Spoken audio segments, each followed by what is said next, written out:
அப்புறம் எப்போதும் அப்புறம் எப்போதும் போல நம்முடைய திருவாசகம், அப்புறம் கேள்வி பதில்.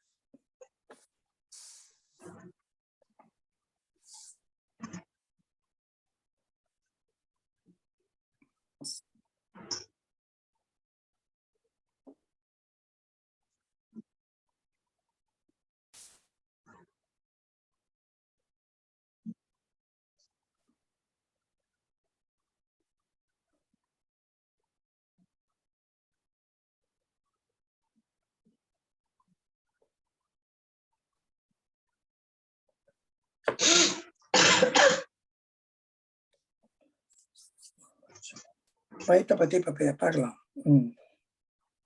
நம்ம ஒவ்வொருத்தர்கிட்டையும் ஒரு அளவுல பயம் இருக்கு. அந்த அளவுதான் வேறுபடுறதை விட எல்லார்கிட்டையும் பயம் கொஞ்சம் இருக்கு. பயம் இருக்கிறதுனாலதான் நம்ம சமயத்திலேயோ அல்லது ஆன்மீகத்திலேயோ இல்ல நம்முடைய சமுதாயத்திலேயோ ஒரு ஒழுங்கை கடைபிடிக்கிறதுக்கு காரணமா இருக்கிறது இந்த பயம். அதனால எல்லாத்துக்கும் ஓரளவுக்கு பயம் இருக்கு. அந்த பயத்தினுடைய அளவுதான் ஒவ்வொருத்தருக்கும் வேறுபடுது. சில பேருக்கு ரொம்ப குறைவா இருக்கும், சில பேருக்கு அதை விட கொஞ்சம் அதிகமா இருக்கும், சில பேருக்கு ஆவரேஜா இருக்கும், சில பேருக்கு அதை விட கொஞ்சம் கூடுதலா இருக்கும், சில பேருக்கு அதை கொஞ்சம் அதிகமாவே இருக்கும். பொதுவா பயப்படுறவன் பயத்துக்கு அடிமையாயிடுறான்.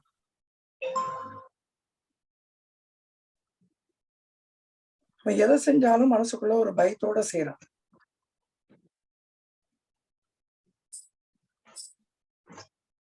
பயத்துக்கு நேர் ஆப்போசிட் தைரியம். சோ நம்ம கிட்ட 10% பயம் இருக்குன்னா 90% தைரியம் இருக்குன்னு அர்த்தம்.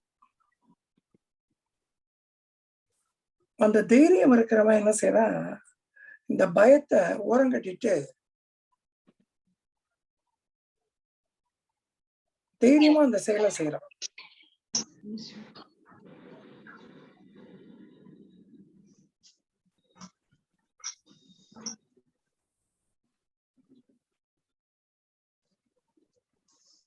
இது பயத்தை பத்தி ஒரு இன்ட்ரோடக்ஷன். பயம் இருக்கிறவன் பயத்துக்கு அடிமையாகிறான். பயம்ங்கிறது ஓரளவுக்கு மேல இருக்கிறவன் பயத்துக்கு அடிமையாகிறான். பயம் இல்லாம தைரியம் உள்ளவன் பயத்தை ஓரம் கட்டிட்டு தைரியமா இருக்கிறான்.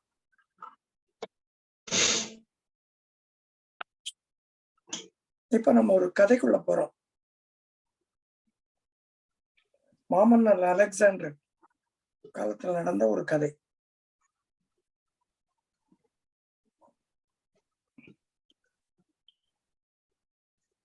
அலெக்சாண்டர் இந்தியா மேல போர் தொடுக்க வர்றதுக்கு முன்னாடி இந்தியாவுக்கு போறேன்னு சொல்லும் பொழுது அவருடைய நண்பர்கள்லாம் சொன்னாங்களா, இந்தியாவுல ஒரு ஒரு துறவி இருக்காரு, அவர் பேரு டென்டாமிஸ்னு பேரு. அந்த துறவிய நம்ம நாட்டுக்கு எப்படியும் அழைச்சிட்டு வந்துரு அப்படின்னு சொல்றாரு அந்த மன்னன்ட்ட. மன்னன் பல நாட்டுல போர் புரிஞ்சுட்டு இந்தியாவுக்கு இந்தியாவிலேயும் போர் புரிஞ்சு திரும்பி போற சமயத்துல இந்த ஞாபகம் வந்துச்சு. உடனே இந்த துறவி எங்க இருக்காரு அப்படின்னு தேடி கண்டுபிடிக்கிறதுக்கு தன்னுடைய சிப்பாய்களை பல இடத்துக்கு அனுப்பிச்சான் விசாரிக்க சொல்லி. அவனுடைய அதிர்ஷ்டவசமா அவன் பக்கத்து கிராமத்துல அவர் இருந்தார். அவருடைய ஆசிரமம் பக்கத்து கிராமத்துல இருக்கு. அங்க அவர் வாழ்ந்து வந்தார். உடனே அதை தெரிஞ்சிட்ட உடனே தன்னுடைய சிப்பாய்களை அங்க அனுப்பிச்சு, இந்த மாதிரி நான் மன்னன் தன்னுடைய நாட்டுக்கு தங்களை அழைச்சிட்டு போகணும்னு விரும்புறாரு அப்படின்னு போய் சொல்லி அழைச்சிட்டு வாங்கன்னு சொல்லி அனுப்புறாரு. அந்த அப்போ இந்த சிப்பாய்கள் அந்த ஆசிரமத்துக்கு போறாங்க. அந்த ஆசிரமம் ஒரு ஒரு சாதாரண அமைதி இல்லை. ஒரு ஒரு ஒரு என்ன சொல்றது, இதுவரையும் அந்த அமைதியை அவங்க பார்த்ததே கிடையாது. அந்த அளவுக்கு ஒரு அமைதி. உள்ள போய் துறவியை பாக்குறாங்க. துறவியை பார்த்து இவங்க முதல்ல என்ன பேசணுமோ அதெல்லாம் சொல்லிடுறாங்க. இந்த மாதிரி மன்னன் எங்களை அனுப்பிச்சாரு, உங்களை வந்து எங்க நாட்டுக்கு அழைச்சிட்டு போகணும்னு சொல்லி, அரசு விருந்தினர் அழைச்சிட்டு போகணும்னு சொல்லிட்டு அவர் நினைக்கிறாரு. அதனால நீங்க வந்தீங்கன்னா உங்களை நான் அழைச்சிட்டு போவோம் மன்னன்கிட்ட அப்படின்னு சொல்றாங்க. எப்ப அந்த துறவி பேச ஆரம்பிக்கிறாரோ வந்தவங்க பேசுறது இல்லை, பேச முடியாது. அந்த மாதிரி ஒரு ஒரு பவர் அவர்கிட்ட இருக்கு. உடனே அவர் சொல்றாரு, துறவிகள்லாம் வந்து சுதந்திரமா செயல்படுவாங்க, அவங்க எந்த கட்டுப்பாட்டுக்குள்ளேயும் வரமாட்டாங்க, அதனால என்னால் வர இயலாது அப்படின்னு சொல்லிட்டாரு. இவங்க பேசிக்கிறாங்க. நம்ம இனிமே போய் இந்த பதில போய் அவர்கிட்ட சொன்னோம்னா அவர் நம்மள மன்னன் வெட்டி சாய்ச்சிடுவார் நம்மள அப்படின்னு சொல்லிட்டு இவங்க பல விதமா பேசிட்டு இருக்காங்க. இவர் அதுக்கப்புறம் பேச்சே கிடையாது. திருப்பி இவங்க மன்னன்கிட்ட போறாங்க. போயிட்டு இவர் சொன்னதை சொல்லாம என்ன சொல்லிட்டாங்க, அவருடைய ஆசிரமம் வந்து அவ்வளவு அமைதியா இருக்கு, அவரை பார்த்தா ரொம்ப பவர்ஃபுல் துறவியா இருக்காரு, அவர்கிட்ட நம்ம என்ன பேசணும்னு நம்ம நினைச்சிட்டு போறோமோ அந்த பேச்சு பேச முடியாம போயிடுது அவர்கிட்ட அப்படின்னு போய் மன்னன்கிட்ட சொல்றாரு. மன்னனுக்கு கோபம் வந்துருது. தன்னுடைய உடைவாளை எடுத்துக்கிட்டு குதிரையில கிளம்பிடுறாரு பக்கத்து கிராமத்துக்கு. போறாரு. போய் அந்த துறவியை பார்க்கறாரு. பார்த்துட்டு, நான் வந்திருக்கிறது மாமன்னன் அலெக்சாண்டர். நான் வந்து உங்களை வந்து அரசு விருந்தினரா உங்களை எங்க நாட்டுக்கு அழைச்சிட்டு போறதுக்காக நான் வந்திருக்கிறேன். என்னுடைய சேவகர்கள் வந்தாங்க, நீங்க என்ன பதில் சொன்னீங்கன்னு எனக்கு தெரியாது, இப்ப நானே வந்திருக்கேன் உங்களை கூப்பிட்டு போறதுக்கு அப்படின்னு சொல்றேன். அப்போ அந்த துறவி கேட்கிறாரு, துறவிய பாக்குறதுக்கு ஏன் உடைவாளை எடுத்துக்கிட்டு வந்திருக்க அப்படின்னு கேட்கிறாரு. என் தலையை கொய்ய ஒருத்தருக்கு எடுத்துட்டு வந்திருக்கியா அப்படின்னு கேட்கிறாரு. அப்படி கொய்யறதா இருந்துச்சுன்னா என் தலையை இப்பயே நீ வெட்டி எடுத்துக்கலாம்.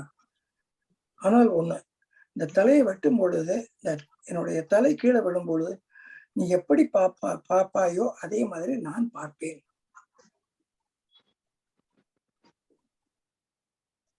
நான் இவ்வுலகில் சாட்சியாக இருக்கிறேன். நான் இந்த உடலை விட்டு வெளிவந்து பல காலம் ஆகிவிட்டது அப்படின்னு சொல்றாரு.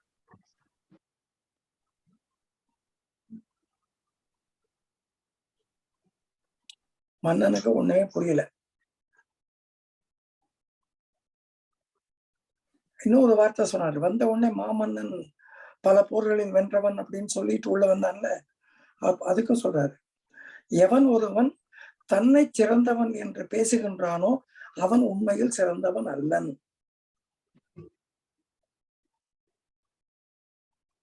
இதை ரெண்டும் சொல்லிட்டு அவர் பாட்டுல தியானத்துல உட்காந்துட்டார். இவர் திரும்பி வந்துட்டார் மன்னன். வந்த உடனே சக மந்திரிகள் சேனாதிபதிகள்லாம் அங்க இருப்பாங்கல்ல, அவங்க கிட்ட வந்த உடனே அவர் சொல்றாரு, இந்த சிப்பாய்கள் சொன்னது சரி அப்படின்னு சொல்றாரு. அந்த ஆசிரமம் வந்து அவ்வளவு அமைதியா இருக்கு. அந்த அந்த துறவிய பார்த்தா நம்மளால நம்ம என்ன பேசணும்னு நினைக்கிறோமோ அது பேச முடியல. ரெண்டாவது, அவர் பேசின பிறகு நம்மளால எதுவும் பேச முடியல.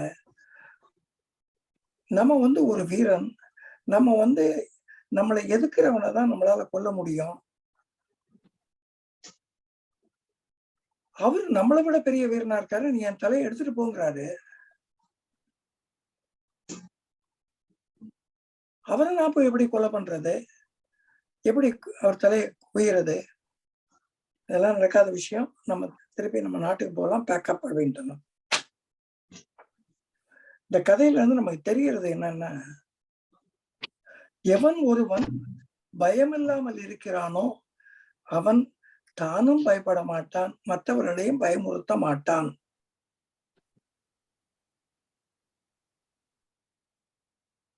அறகுறையா இருக்கிறவன் தான் அடுத்தவனை பயமுறுத்தி பாக்குறது, இதெல்லாம் பண்றது அவங்கதான்.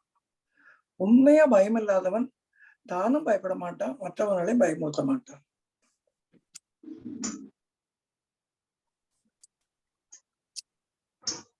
இது இந்த கதையினுடைய சுருக்கம். இப்ப பயத்துக்கு வருவோம் திருப்பி.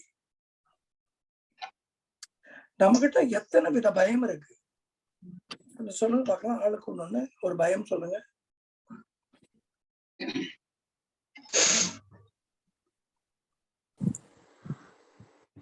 சும்மா தைரியமா சொல்லுங்க. பூச்சிலாம் பயம். ஒருத்தவங்க சொல்றாங்க பூச்சி கண்ட பயம். அப்புறம் இருட்ட பார்த்தா பயம். இருட்ட கண்ட பயம். எக்ஸாம் பயம். எக்ஸாம் பயம். உண்மைதான் சொல்லுங்க. சில மனுஷங்களே பார்த்தா பயம். கரெக்ட். சில மனுஷங்களை திருட்டு பயம். திருட்டுற ஒண்ணு கண்டா பயமா, திருட்டுக்கு பயமா? ரெண்டுக்கும் பயம். பயம். தவறு செய்தால் பயம். ஓகே. அவ்வளவுதானே? தனிமை பயம். கோபமா யாரும் பிஹேவ் பண்ண அத கேட்கும் போது பயம் வந்துருது தன்னால. கரெக்ட். ஒரு முக்கியமான பயத்தை விட்டுட்டீங்களே, பேய் பயம்னு ஒண்ணு இருக்க. பேய் பயம்னு ஒண்ணு இருக்க. அது நம்பிக்கை இல்ல. பேய் பயம். நம்பிக்கை இல்லாதவங்களுக்கு பயம் இருக்காது, நம்பிக்கை உள்ளவங்களுக்கு பயம் இருக்கும். தனிமை ஒரு பயம். அடுத்த பயம் தனிமை பயம். கரெக்ட். தனிமை பயம். எதிர்காலத்தை பற்றிய பயம். Good good. எதிர்காலத்தை யார் சொன்னது? நீங்களா? Very good. எதிர்காலத்தை பத்தி பயம். பயம். பயம். ஆல்மோஸ்ட் எல்லா பயத்தையும் சொல்லிட்டீங்க நீங்க.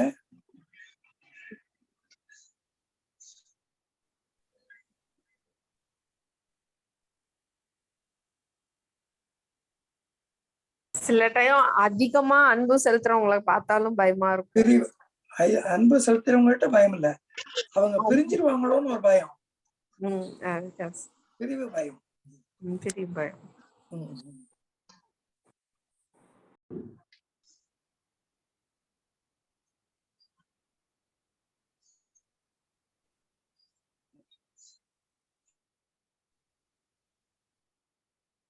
இன்னும் சில பேருக்கு பாத்தீங்கன்னா விடிய காலையில ட்ரெயினை பிடிக்கணும்னு நினைச்சிட்டு இருப்பாங்க.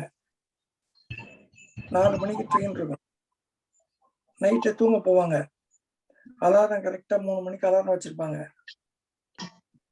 அவங்க பாத்தீங்கன்னா ராத்திரி 1 மணி 2 மணிக்கு அப்புறம் தூங்க மாட்டாங்க. எங்க ட்ரெயினை விட்டுருவோமோன்னு சொல்லிட்டு 1/2 மணி நேரத்துக்கு ஒரு தடவை கிடையாத பாத்துக்கிட்டே இருப்பாங்க. உண்டா இல்லையா?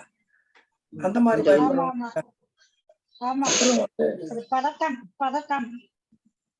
அது பதட்டம்ங்கிறது என்னன்னு கேட்டீங்கன்னா, இந்த பயத்துக்கு முன்னாடி வர்ற ஒரு சின்ன ஒரு பதட்டம்ங்கிறது ஒரு அன்ஈசினஸ்ன்னு சொல்லுவாங்க இங்கிலீஷ்ல சொன்னா. ஒரு நம்ம சாதாரணமா ஒரு ஈஸியா இருக்கோம்ல, ஒரு நம்முடைய இயல்பு ரொம்ப நார்மலா இருக்கும். அந்த மாதிரி நேரத்துல பாத்தீங்கன்னா கொஞ்சம் அப்நார்மலா இருக்கும். கொஞ்சம் இப்ப நமக்கு சாதாரணமா நார்மலா இருக்கும் பொழுது நம்ம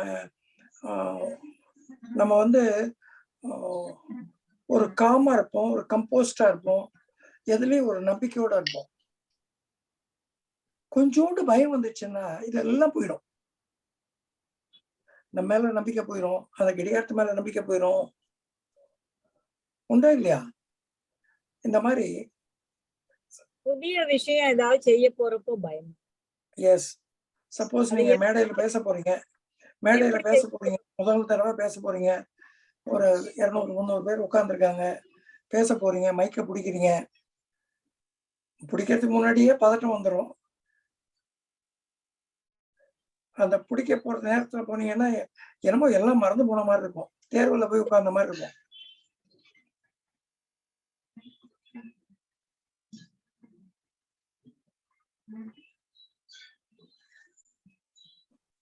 ஒரு பதட்டத்தை பொறுத்தவரையில முடிவு எப்படி இருக்கும், இல்ல என்ன நடக்க போதோ அப்படிங்கிறத பத்தி ஒரு ஒரு அன்ஈசினஸ் நம்ம கிட்ட இருந்துச்சுன்னா அது பதட்டம், மற்றதெல்லாம் பயம். யாரோ ஒருத்தர் சொன்னீங்க நீங்க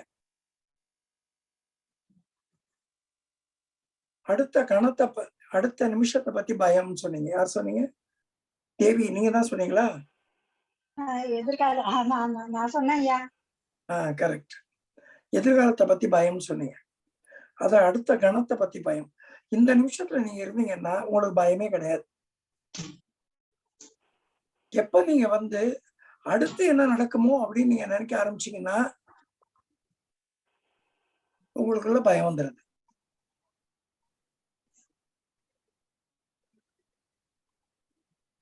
இப்ப நம்ம முன்னாடி பார்த்தோம்ல, கொஞ்சம் பயம் உள்ளவங்க,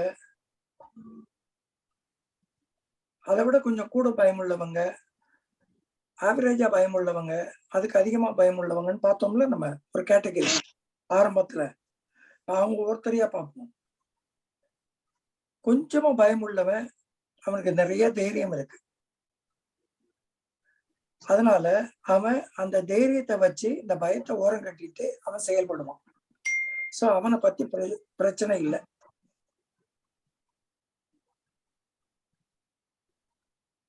அடுத்தாப்புல இந்த கொஞ்சத்தை விட கொஞ்சம் கூட இருக்கிறதுல அவன் என்ன செய்யணும்னா,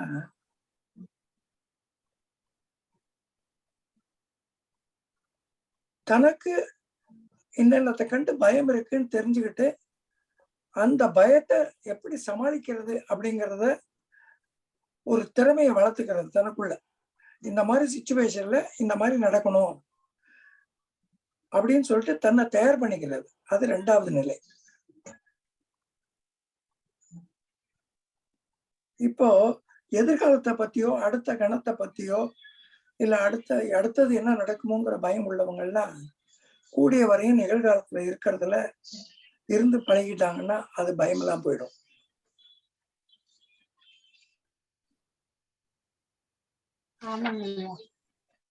அடுத்தது ஒண்ணு இருக்கு. ஆவரேஜா பயம் இருக்கு, அதுக்கு மேல பயம் இருக்கு அப்படின்னு சொன்னா நம்மளால தயார் பண்ணாலும் அந்த பயம் போக மாட்டேங்குது அப்படின்னு இருந்துச்சுன்னு வச்சுக்கோங்களேன். நேரா அவங்க வணங்குற சாமி கிட்ட போயிட வேண்டியதான். உனக்கு எப்ப உன் மேல நம்பிக்கை இல்லையோ அப்ப இறை நம்பிக்கை போய் கேடுங்க. இறைவன் மேல நம்பிக்கை வைங்க. அந்த நம்பிக்கையில இருந்து உங்களுக்கு ஒரு தைரியம் கிடைத்தால் நீங்க அந்த சிச்சுவேஷனை தாண்டலாம். அதனால எப்ப நமக்கு நம்ம மேல நம்பிக்கை குறைஞ்சதோ அப்ப இறை நம்பிக்கையை தான் துணைக்கு போகும். இறை நம்பிக்கையினுடைய துணையை தேடிக்கிட்டு அந்த துணையோட இப்ப இருட்டுல போறதுக்கு பயம்.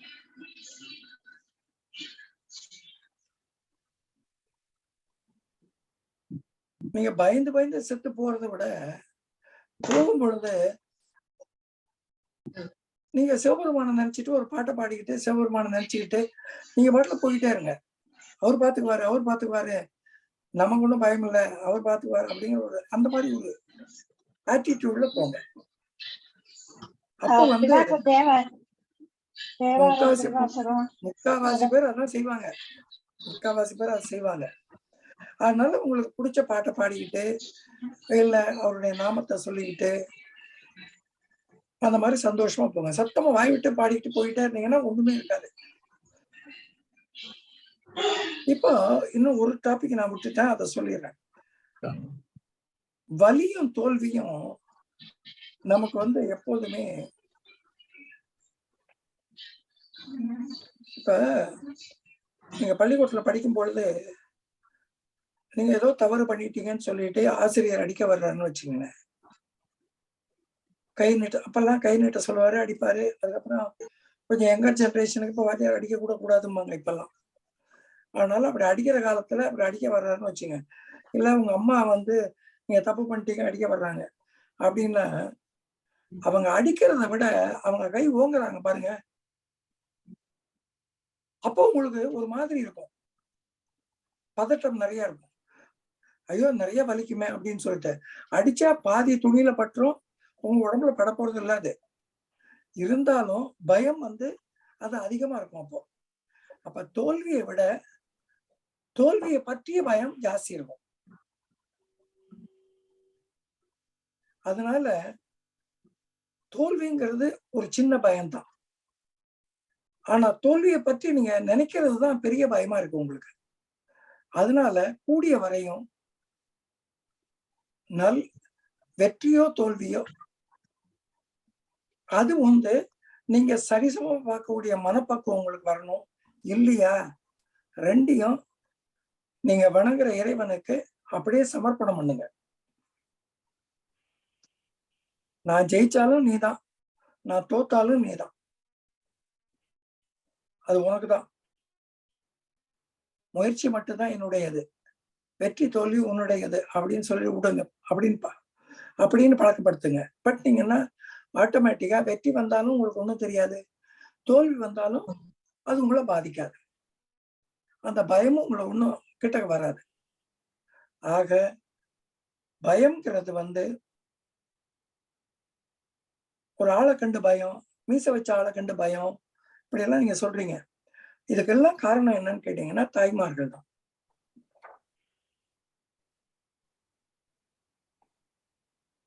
தாய்மார்கள் குழந்தைக்கு சாப்பாடு ஊட்டுறதுக்கு என்ன செய்யறாங்க? முன்னாடி இப்ப போன கையில கொடுத்துறாங்க, டேஞ்சர். இப்ப பண்றது அதை விட டேஞ்சர். முன்னாடி ஒரு டேஞ்சரு, ஒரு சின்ன டேஞ்சர், இப்ப பெரிய டேஞ்சர் பண்ணிட்டு இருக்கோம். எப்படின்னு கேட்டீங்கன்னா முன்னாடி இருக்கவங்க என்ன சொல்லுவாங்க, பக்கத்து வீட்டு மாமா பெரிய மீசை வச்சிருக்காருல்ல, அவர் வருவார், இப்ப கூப்பிட்டுமா அவரை அப்படின்னு சொல்லி சாப்பாடு ஊட்டுவாங்க. அப்ப உங்க மனசுக்குள்ள இந்த மீசை வச்ச ஆளை கண்டா ஒரு பயம் வரும்.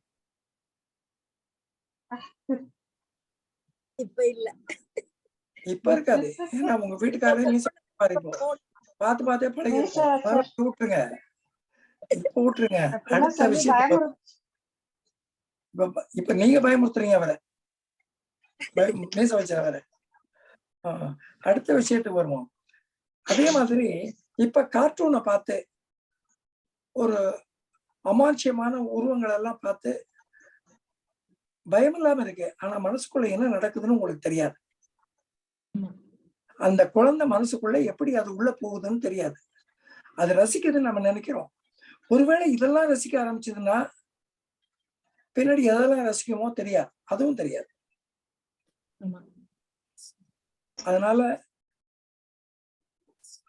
ரொம்ப முன்னாடி இந்த கதை சொல்றதுக்கு முன்னாடி இருந்தவங்க எல்லாம் பெரிய நல்ல நல்ல கதைகள்லாம் சொல்லி குழந்தைகளுக்கு ஊட்டுவாங்க. குழந்தை அப்படி நிலாவை காட்டி கதை சொல்லி ஊட்டுறது, அந்த மாதிரி ஊட்டியிருப்பாங்க. அந்த மாதிரி வளர்ந்த குழந்தைகளுக்கு எல்லாம் பயமே இருக்காது. பயம் இருக்காதுன்னா ரொம்ப கொஞ்சமா இருக்கும், அது அளவுல ரொம்ப கொஞ்சமா இருக்கும். ஏன்னா அவங்க எந்த சூழ்நிலைக்கும் அவங்க பயப்படல, எல்லாத்தையும் எதிர்கொள்ளக்கூடிய தைரியம் அவங்களுக்கு வந்திருக்கு, ஏன்னா அவங்க சொன்ன கதை வழியா. சோ அதனால உங்களுக்கு பயம் இருந்தால் அதை இறைவனிடம் ஒப்படைத்து விடுங்கள்.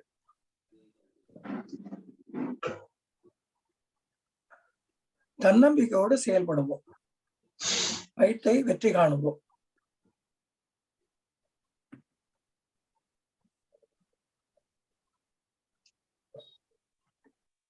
சில பயம் நம்மள ஆபத்துல இருந்தும் காப்பாத்தி இருக்கு ஐயா. துணிஞ்சு இறங்காம. ஏமா நல்லதுக்கும் பயமா? நல்லதுக்கும் பயமா? இப்போ ஒழுக்கங்கள்லாம் சொல்லி கொடுத்துருக்காங்கல்ல நமக்கு, மாரல் வேல்யூஸ். அந்த வேல்யூஸை விட்டு நம்ம பெறலாம இருக்கிறத நம்மளை காப்பாத்துறது எது?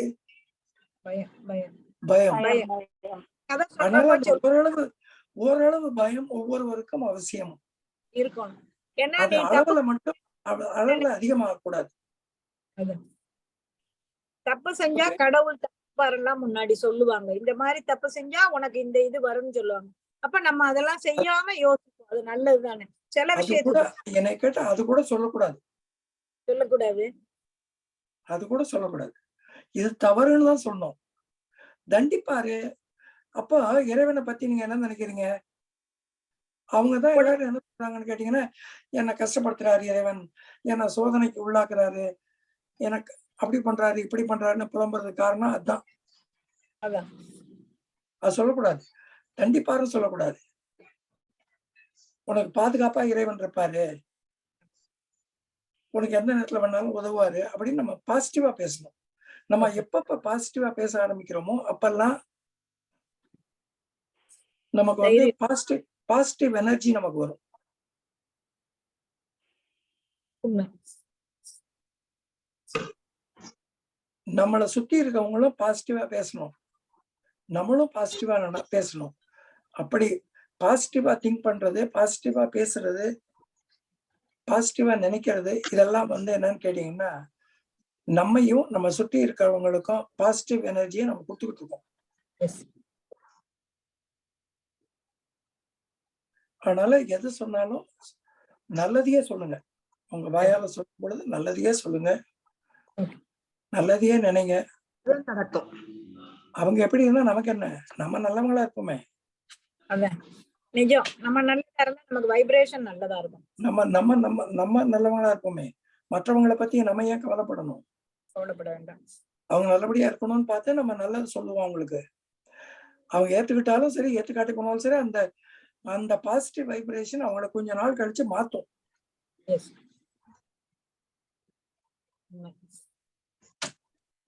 அடுத்த டாபிக் போலாமா? வயிற்றுல ஏதாவது கேள்வி கேட்கணுமா?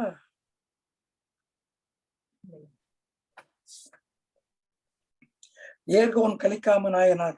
இந்த ஆவரேஜா பயம் இருக்கு, ஆவரேஜா பயம் இருக்குன்னு சொன்னீங்களே, அதுக்கு அடுத்தது தாங்க. கொஞ்சமா பயம் இருக்கிறது, கொஞ்சம் அதிகம் இருக்கிறது, ஆவரேஜ். அவங்க எல்லாம் சாமி கிட்ட போக வேண்டியதான். நமக்கு நம்பிக்கை இல்ல, நமக்கு பயம் அதிகமா இருக்கு, நம்ம மேல நம்பிக்கை குறைச்சலா இருக்கு. அப்ப நம்ம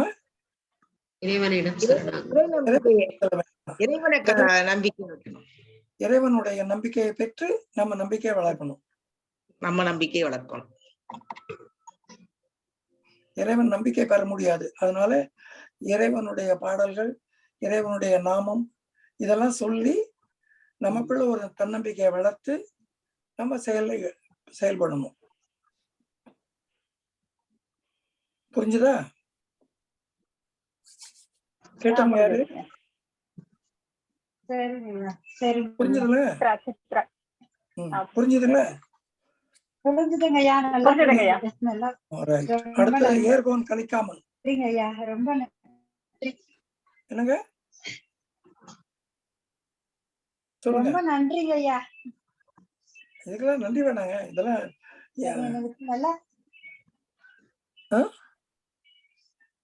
சொல்லுங்க, நீங்க ஏதோ சொல்ல வரீங்க, சொல்லுங்க. என்னால புரிய வச்சதுக்காக ரொம்ப நன்றி.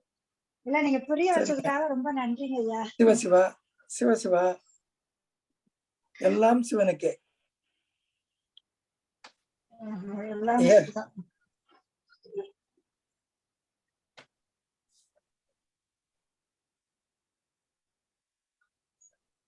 நாளைக்கு வந்து ஏர்கோன் கலிக்காமல் அப்படிங்கிற நாயன்மாருடைய குரு பூஜை. அதனால இன்னைக்கு அவருடைய வரலாறை பற்றி பார்ப்போம். 63 நாயன்மார்கள் அவர் ஒருத்தர். அவர் காவிரி நதி வடகரையில திருப்பெருமங்கலம் அப்படிங்கிற சிற்றூர்ல பிறந்தவர். அவர் சோழ நாட்டு மன்னனுடைய தளபதியா இருந்தவர்.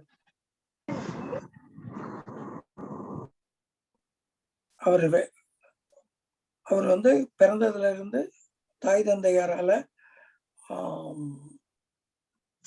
தந்தையரும் சிவபக்தர்கள், இவரும் சிவபக்தர். ஏர்கோன் அப்படிங்கிறது வந்து அவருடைய குடிப்பெயர், கலிக்காமருங்கிறது அவருடைய பெயர்.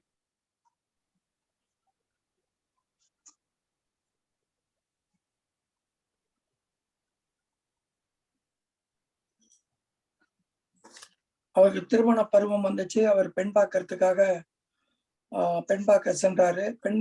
ஒரு பெண்ணை பார்த்தாரு, பெண்ணை பிடிச்சிருந்துச்சு. திருமணமும் ஃபிக்ஸ் ஆயிடுச்சு, நாளும் ஃபிக்ஸ் பண்ணிட்டாங்க. இன்னைக்குதான் திருமணம் அப்படிங்கறது முடிவாயிட்டது.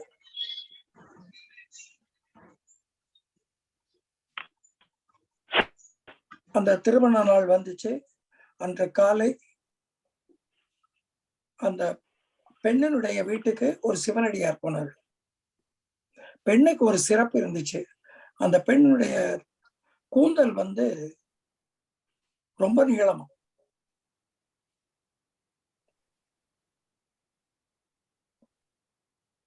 அந்த பெண்ணினுடைய வீட்டுக்கு ஒரு சிவனடியார் போனாரு. அந்த பெண்ணுடைய அப்பா வந்து ஒரு நாயன்மார், மானக்கஞ்சாரன் அப்படிங்கிற நாயன்மார்.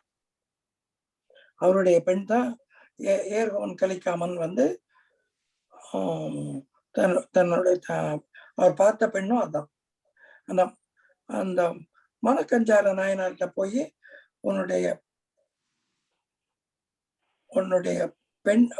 மகளுடைய தலைமுடி ரொம்ப நீளமா இருக்கு, அது வந்து பஞ்சவடிக்கு அது ரொம்ப உபயோகமாக இருக்கும், அதனால எனக்கு அந்த முடியை வெட்டி கொடுக்கணும் அப்படின்னு சொல்லி கேட்கிறாரு அந்த சிவனடியார்.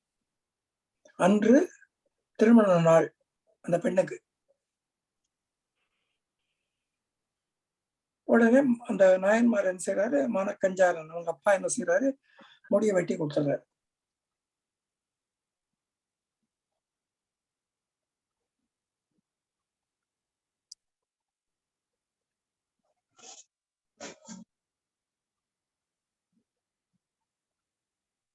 அந்த முடியை பெற்றுக்கொண்டு அந்த சிவனடியார் மறைஞ்சிடுறாரு. அதே நேரத்துல சிவபெருமான் காட்சி கொடுக்கிறாரு. காட்சி கொடுத்து மானக்கஞ்சாரன்ட்ட உன்னுடைய பக்தியை மெச்சினோம் அப்படின்னு சொல்லிட்டு அந்த பெண்ணுக்கு பழையபடி அந்த கூந்தல் அதே நிலைக்கு வந்துச்சு சிவபெருமானுடைய அருளால.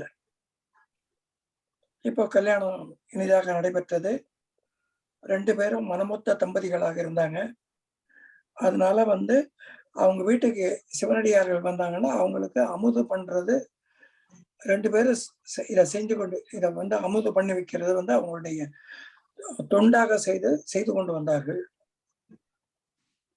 அப்படியே போச்சு. ஒரு நாள் என்னாச்சுன்னா, ஏர்கோன் கலிக்காமனுக்கு ஒரு செய்தி கிடைச்சது.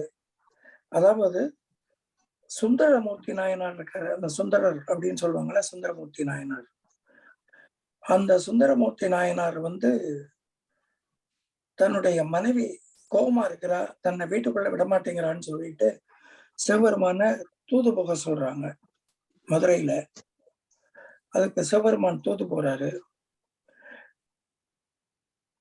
சிவபெருமான தூது போக சொல்லிட்டாரு சுந்தரர்னு சொல்லிட்டு சுந்தரர் மேல கோபத்தோட இருக்காரு இந்த ஏர்கோன் கலிக்காமன். சிவபெருமானுக்கு இந்த மாதிரி ஒரு இழி பெயர்லாம் உண்டு பண்றதுக்கு இந்த மாதிரி பண்ணிட்டு இருக்காங்களே சிவனடியார்கள்ட்டு அவர் மேல கோபமா இருக்கிறாரு அவரு.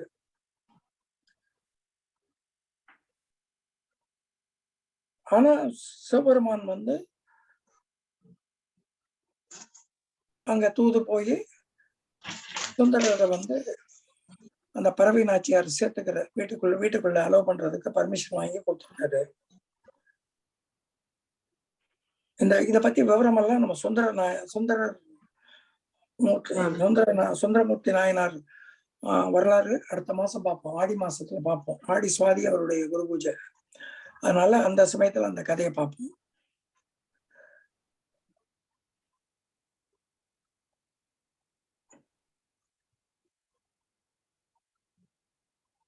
இந்த மாதிரி ஏர்கோன் கலிக்காமனும் சிவபக்தர், அவரும் சிவனடியார், அவருக்கும் சுந்தரருக்கும் இந்த மாதிரி இருக்குன்னு சொல்லிட்டு சிவபெருமான் என்ன செய்யறாரு, சுந்தரரை கூப்பிட்டு நீ போய் சமாதான தூது போயிட்டு வா அவர்கிட்ட அப்படின்னு சொல்றாரு. ஏர்கோன் சொல்லிட்டாரு, சுந்தரர் வந்து பாவி, அவர் என்னை பார்க்க வரக்கூடாது, நான் அவரை பார்க்க விரும்பலைன்னு சொல்லிடுறாரு. சிவபெருமான் என்ன செய்யறாரு, அடுத்த கட்டமாக ஏர்கோன் கலிக்காமனுக்கு வந்து சூளை நோய் கொடுக்குறாரு. இதுக்கு முன்னாடி சூளை நோய் யாரு கொடுத்தாரு? Pandiyamman Appar Thirunavukkarasar. Correct. Very good.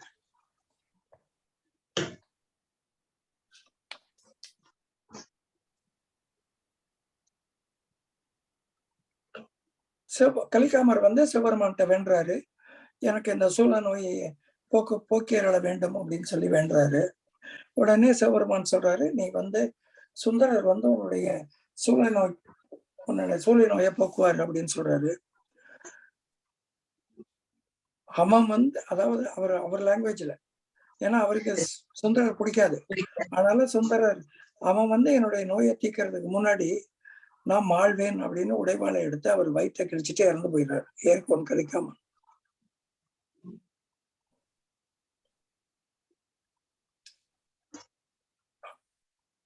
மற்றவன் இங்கு வந்து தீர்ப்பதன் முன் நான் மாயப்பற்றி நின்று என்னை நீங்கா பாதகச் சூளை தன்னை உற்ற வயிற்றினோடும் கிழிப்பன் அப்படின்னு சொல்லி வயிற்றை கிழிச்சுக்கிறார்.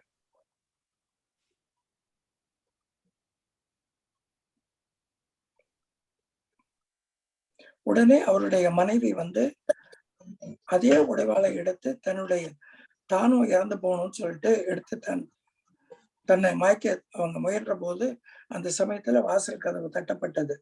சரி, யாரோ சிவனடியார் நம்ம வீட்டுக்கு வந்திருக்காங்கன்னு சொல்லிட்டு அவ உடனே போய் கதவை திறந்து பார்த்தா சுந்தரமூர்த்தி நாயனார் அங்க நிற்கிறார். வந்த உடனே யார் வந்தாலும் அமுது பண்ணி வைக்கிறது அவங்களுடைய கடமையா இருந்ததுனால உடனே நீங்க அமுது செய்து விட்டா நீங்க போகணும் எங்க வீட்டுக்கு விட்டு அப்படின்னு சொல்றாங்க. இல்ல நான் அமுது செய்யறேன், ஏர்கோன் கலிக்காமனை நான் பார்க்கணும் அப்படின்னு சொல்றாரு. முதல்ல அப்படியே சமாளிச்சு பாக்குறாங்க, அவர் தூங்கிட்டு இருக்காருன்னு சொல்றாங்க. இல்ல நான் பார்த்துட்டு தான் போகணும் அப்படின்னு சொல்லிட்டு வற்புறுத்துறாரு. உடனே அந்த பெண் வந்து அந்த ஏர்கோன் அந்த கலிக்காமனை ஒரு ரூம்ல போட்டு பூட்டியிருக்காங்க. அந்த ரூம் கதவை திறந்து விட்டுறாங்க. இவர் போய் பார்க்குறாரு, அவர் ரத்த வெள்ளத்துல இருக்கிறாரு. என்னால தானே இவன் கலிக்காமன் உயிரை விட்டுட்டான், நானும் வந்து என் உயிரையும் போக்கிக்கிறேன்னு சொல்லிட்டு அவர் தன்னுடைய உயிரை போக்க முயற்சி பண்ணுவாரு. அப்ப கலிக்காமன் வந்து இறந்து கிடந்த கலிக்காமன் உயிர் பெற்று வந்து அவருடைய கையை பிடிக்கிறார்.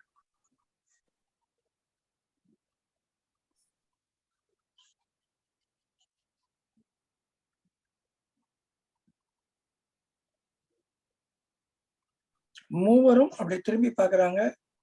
அங்க சிவபெருமான் உமாதேவியோட காட்சி தர்றார். ஏர்கோன் கலிக்காமன் அடியார்க்கும் அடியே, அதான் சுந்தரருடைய வாக்கு.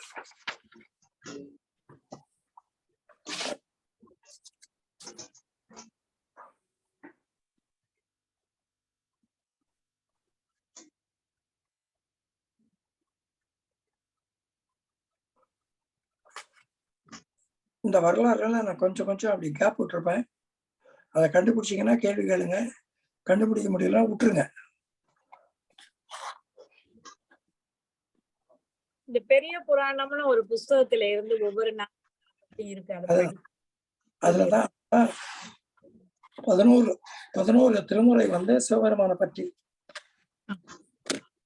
12ஆம் திருமுறை அடியார்களை பற்றி சேக்கிழார் எழுதின பெரிய புராணம். அதனாலதான் அதுக்கு பேரே பெரிய புராணம்னு பேரு. இன்னொரு பேர் இருக்கு, திருத்தொண்டர் புராணம்னு இருக்கு. அதுதான் சேக்கிழார் வைத்த பெயர்.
கைமாறு கருதல், கைமாறு கொடுத்தல்.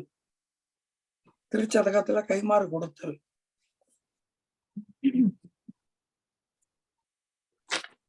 பாடல் 1.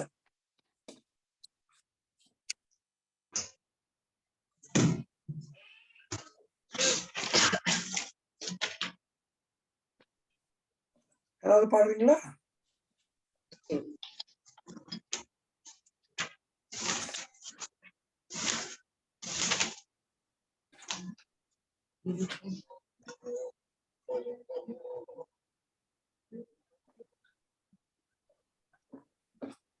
இருகை யானை கொடுத்தல் திருச்சிற்றம்பலம். இருக்கை யானையை ஒத்திருந்தென் உள்ள கருவையான் கண்டிலேன் கண்ட எவ்வமே வருக என்று பணித்தனை வான் உள்ளோர்க்கு ஒருவனே கிற்றிலேன் கிற்பன் உண்ணவே.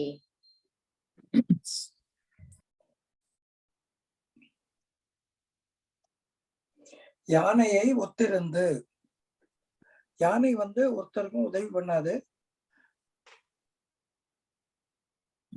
அது யாரும் உதவி பண்ணணும்னு அது எதிர்பார்க்காது.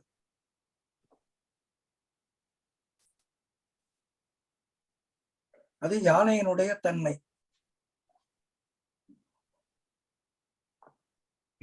இருகை உடையவங்க யாரு? 2 கை உடையவங்க யாரு? நம்ம யானையை போல் இந்த தன்மையில ஒத்துக்கிட்டு இருக்கோம். நம்மளும் மத்தவங்களுக்கு உதவுறது இல்ல, மத்தவங்களும் நமக்கு உதவ வேண்டாம் அப்படிங்கிற தன்மையில நம்ம இருக்கிறோம்.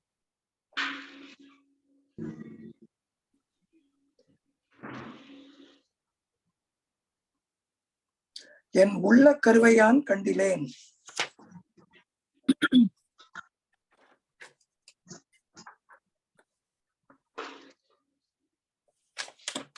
உள்ளத்துல இருக்க மூலப்பொருளை நான் உணர்ந்திலேன். S, correct correct.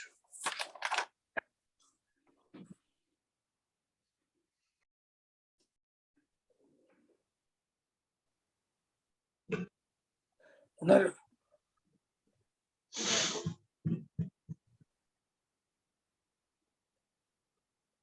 கண்டது எவ்வமே. எவம்னு சொன்னா துன்பம். கண்டது எவ்வமே. இது முன்னாடி சொல்லிட்டேனா? இல்ல இல்ல. கண்டது துன்பமே. வருக என்று பணித்தனை. இப்படி இருக்கும் என்னை வருக என்று பணித்தாய். வானுளோர்க்கு ஒருவனே. வானுளோர்க்கு நிகரில்லாதவனே. தேவர்களுக்கு ஒப்பற்ற தலைவனே. தேவர்களின் தலைவன். ரெண்டும் ஒண்ணுதான். வானுள்ளோர்னு சொன்னால நான் வானுள்ளோர்னு தேவர்கள்னு மட்டும் சொல்லக்கூடாதுமா. அது தப்பு. ஏன்னு கேட்டேன்னா நிறைய பேர் இருக்காங்க, எல்லாத்துக்கும் சேர்ந்து ஒப்பற்ற தலைவர் அவரு. நிகரில்லாதவரே அப்படின்னு சொன்னேன். கிற்றிலேன் வலிமை இல்லாத யான் கிற்பன் உண்ணவே இருக்கின்றேன் உலக இன்பங்களை அனுபவிக்க. உண்ணவேன்னா அனுபவிக்க.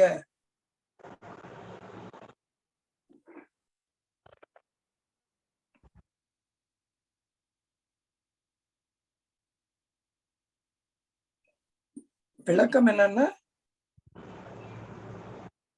பேரின்பத்தை விரும்புவோர், முக்தியை விரும்புவோர் மனதை அகமுகமாக உள்நோக்கி செலுத்தி மூலப்பொருளை நாட வேண்டும். இது எப்படி சொல்றாரு?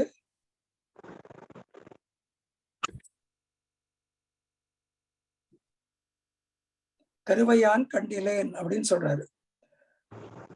அப்படி நம்ம உள்ள செலுத்தலைன்னா நமக்கு எப்பொழுதும் துன்பம் தான் வரும் அப்படிங்கிறது கண்டது எவ்வமே அப்படின்னு சொல்றாரு. சுருக்கமா சொன்னா, உலக பொருள்கள்ல நம் பார்வையை செலுத்தினால் நமக்கு துன்பமே உண்டாகும்.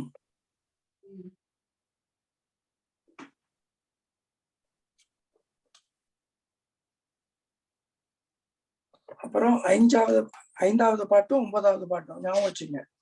5வது பாட்டு.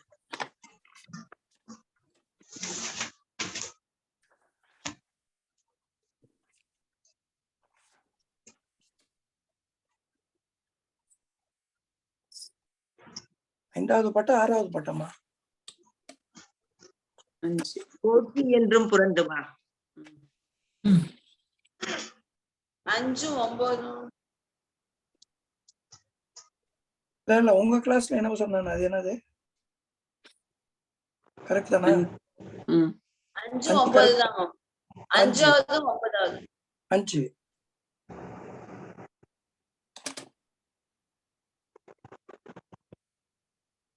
அஞ்சாவது பாட்டு சொல்லுங்க. போற்றி என்றும் புகழ்ந்து நின்று ஆற்றல் மிக்க அன்பால் அழைக்கின்றிலே ஏற்று வந்தெதிர் தாமரை தாளுறும் கூற்ற மன்னதோர் கொள்கை என் கொள்கையில்.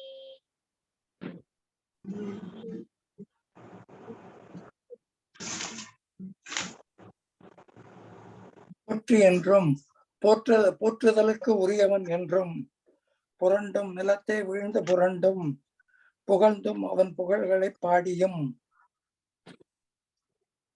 நின்று அந்நிலையே நின்று ஆற்றல் மிக்க அன்பால் அழைக்கின்றேன் ஆற்றல் மிகுந்த அன்பால் அழைக்காது இருந்தேன்.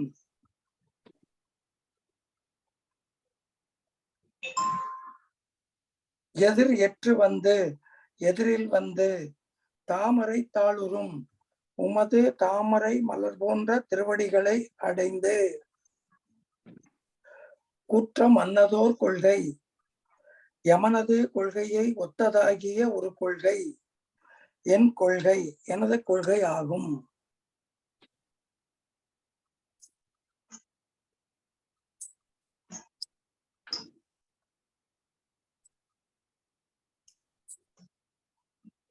ஆற்றல் மிக்க அன்பு அப்படின்னா அயராத அன்பு. ஆற்றல் மிக்கன்னா அயராத.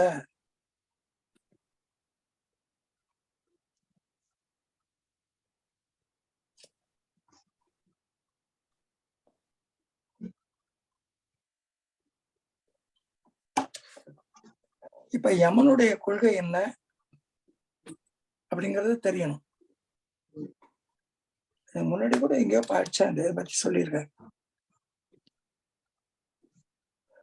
அந்த மார்க்கண்டேயர் கதையில வந்து மார்க்கண்டேயர் வந்து அயராத அன்பு அயரா அன்பு கொண்டு சிவபெருமானை வணங்கி தன் வேண்டுதலை வைத்துக் கொண்டிருக்கும் பொழுது யமன் வந்து பாசம் கயிறாங்க அவர் மேல வீச சிவபெருமான் வந்து அவரை உதைக்கிறாரு. சிவபெருமானுடைய திருவடி யமன் மேல படுது. சோ இதே திருவடிய திருமாலும் யார் போனா திருமால் போனார் திருவடியை பார்க்க. அவரால் பார்க்க முடியல. யமன் அவர்கிட்ட உத வாங்கி திருவடியை பார்த்துட்டாரு. இந்த கொள்கை தான் என் கொள்கை அப்படிங்கிறாரு மாணிக்கவாசர். நான் அவர்கிட்ட உதப்பட்டாவது அந்த திருவடியை பார்த்திடணும். அவரா காட்டலைன்னாலும் அவர்கிட்ட உதவாங்கியாவது நான் அந்த திருவடியை பார்த்திடணும். அதான் என் கொள்கைன்னு சொல்றாரு.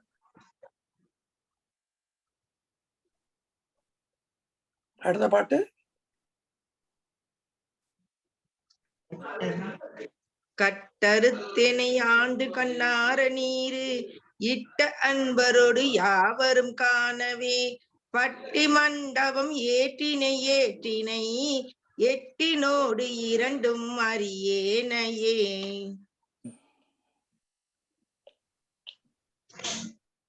கட்டறுத்து கட்டுன்னா உங்களுக்கு தெரியும், மலம் பாசம் இதெல்லாம் கட்டு. பாசங்களை உலக பாசம் கட்டறுத்து பாசங்களை அறுத்து எனையாண்டு எனை அடிமையாக கொண்டு எட்டினோடு இரண்டும் அறியேனை 8 2 என்ன என்று அறியாத என்னை. இதுக்கு விளக்கம் பின்னாடி சொல்றேன்.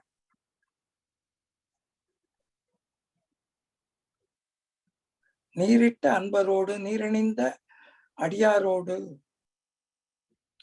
யாவரும் கண்ணாரக் காண எல்லோரும் கண்ணாரக் காணும்படி பட்டி மண்டபம் ஏற்றினை திருவோலக்க மண்டபத்தில் ஏறச் செய்தாய்.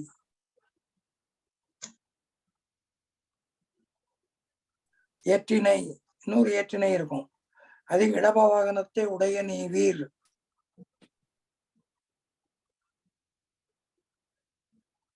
எட்டு என்பது தமிழில் என்ன சொல்லுவோம்? தமிழ் எழுத்துல எட்டு எப்படி எழுதுவாங்க? ஞாபகம் இருக்கல, மறந்து போச்சு. ஆ அட்டம்.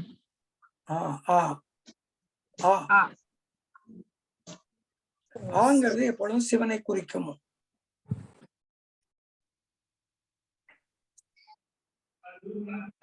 ரெண்டு வந்து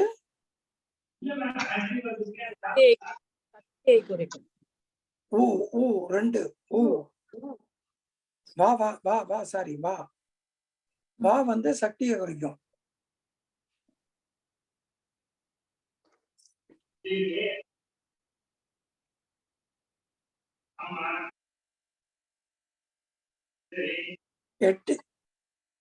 எட்டினோடு இரண்டு அறியாத, அப்படியே சிவனோடு சக்தியே அறியாத,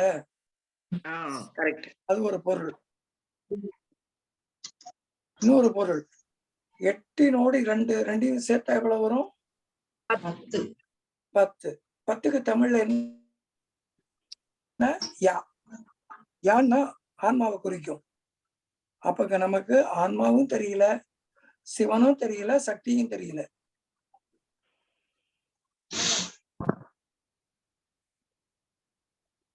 இதெல்லாம் தெரியாத என்ன திருச்சபையில ஏற்றி வைத்தாய்.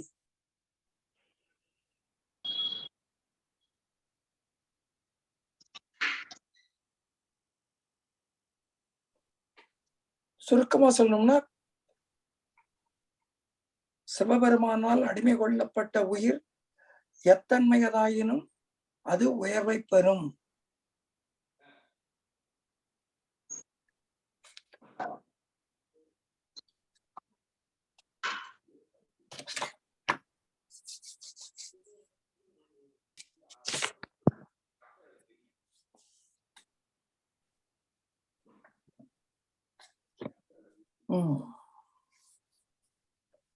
டவுட் இருக்கா? திருவாசக விளக்கத்துல